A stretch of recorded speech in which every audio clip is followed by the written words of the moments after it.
we have a project that's called The Future is Now, and we talk to people around the world about what type of society do we all want to live in so everybody can feel happy. I think that if we just try to, understand each other a little bit more and sort of like step out of our comfort zones a bit more and try to like understand like other people's perspectives, I think that that would help a lot. Yeah, I think we should all just be a little more empathetic towards each other. Yeah, understanding. Right now, we know that education is expensive, and then we know that healthcare is expensive, and we know that we all have to work and pay the bills. But if we could imagine a different type of society, what would it be? What would make us happy instead of being, slaves to our kind of like jobs and world? Right. Well, I think in an ideal society, we could like spread our resources a lot more evenly instead of like a small part of the population having so much and such a large population having so little. If we could like somehow in an ideal world spread all those resources evenly, I think we could honestly like feed the entire world, and if everyone was able to have free healthcare, free medical services, I think that would take a lot of stress off of like a lot of people. Yeah, I agree. It's the same thing. I feel like there's a lot more resources than we like give credit to, and I think that if we all just again were more empathetic and more willing to like share instead of like mine, then we would all be better off. Everybody.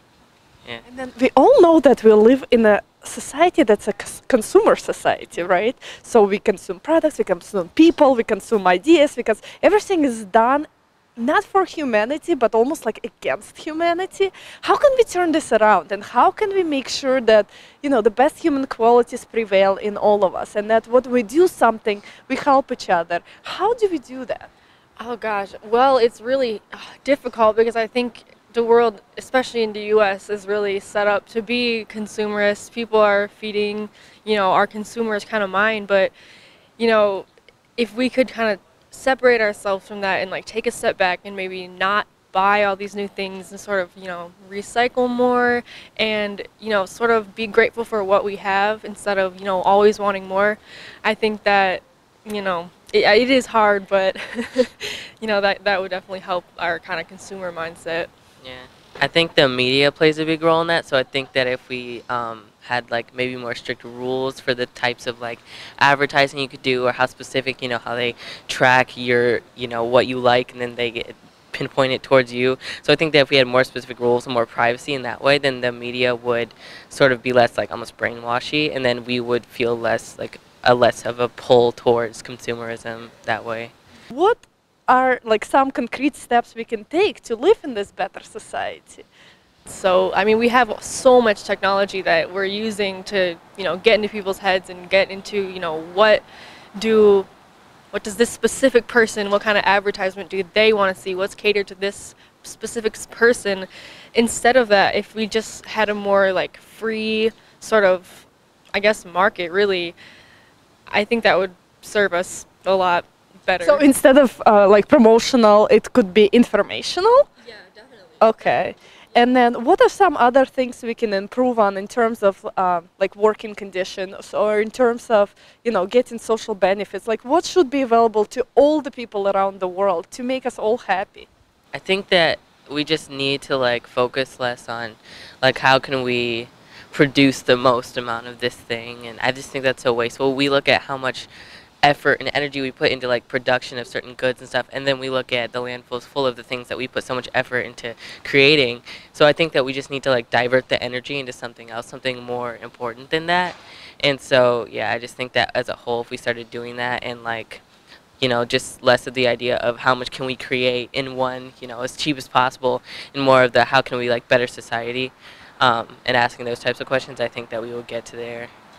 Yeah. And then we know that around the globe, not so much here in the United States right now, but around the globe there is a lot of like catastrophic events happening. And how can we as a worldwide society come together and help each other? Because we know what happens outside of our borders, so it's going to probably happen to us as well. How do we make sure that the other country is accepting of us if we have to, flee the country? How do we make sure that it doesn't turn into this, war against all of us, how do we make sure it just everything around the world is more peaceful? I think we need to sort of think of ourselves as like a global society and not a bunch of different societies all in on the earth, because there are so many catastrophic things going on, but we want to sort of be like, well, that's their problem, but then what happens when it's us? Because if we help them out, then, you know, we would assume that they're going to help us out, because right now it doesn't seem like that's kind of the way it's going when we have so many resources that we could be using. Instead, we're spending all our money on wars that are just really making things worse. We could be helping those certain countries, and then in return, then they could help us, and it would really just kind of help our global economy and just the world in general. I agree. I think that, like, specifically, we, because of the way we think of ourselves as separate, we have so much money being put towards, like, the military and, like, arms, and I think that that is so catastrophic, and everybody's doing it, you know, so it just becomes an arms race. If we all just spent less money on that and more money towards things that would benefit all of us, and that would, like, fix the problem pretty fast.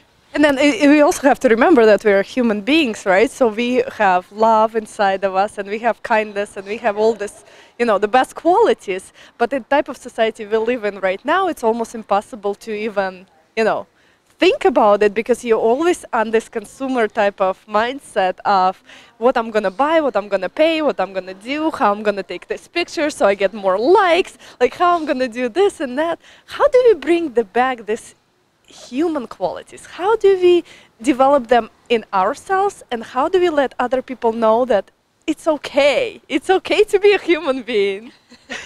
Yeah, it's definitely hard because, you know, the consumerism, you know, social media, everything, it's kind of so ingrained in what we are as society. So I think that, you know, I don't know, because it is really hard to kind of like sell empathy and sell, you know, human, you know, connection, I guess.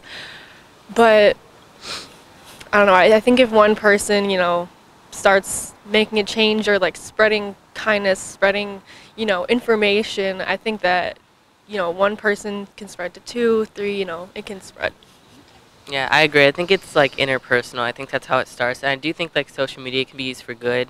You know, like the segments on the news where they talk about like the good news in the world, and those videos that are just like, you know, a son and his father, stuff like that. Like they're so heartwarming. Like those prove that deep down we all like want that instead of like the consumerism, the, you know, the empty sort of stuff like that. So I just think it's like begins interpersonally, and you can make that expand, and then we can use social media for good to prove that like there's better things out there than just like buying things and likes and stuff. Yeah, and then one of the concepts we were discussing about, what if we all around the world, we had a 4-hour, 4 days a week work week. This way we have like more free time. We can actually, you know, talk, like we can actually do personal development, and we can experience, you know, different cultures, and we can actually spend time with the family. What do you think about having, you know, a shorter work week? Would that be beneficial to all of us?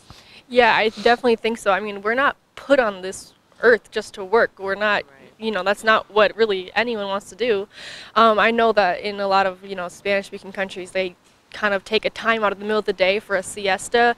You know, they'll have like 2 or 3 hours to just sort of eat, be with family, and studies have shown that they're more productive that way, because they can sort of regroup. And, you know, if we're making people work every single day, 9 to 5, people having to do more than one job just to get by, it's not going to be productive for any company, and that's just not a way to live. Yeah, I agree. I just think that it's better, it's more in our human nature to rest more and spend more time around people, and just not, like, I don't think it's natural for us to, you know, have to go to do these things, like, you just work to pay the bills, and that becomes your whole life. And so, like you said, like, I just think that people will be so much more motivated to do things that they care about, and that it in the end, like, we would still be moving forward as a society and making changes and stuff, because people would just be so much more motivated and more like just well-rounded as people. That's awesome. Okay.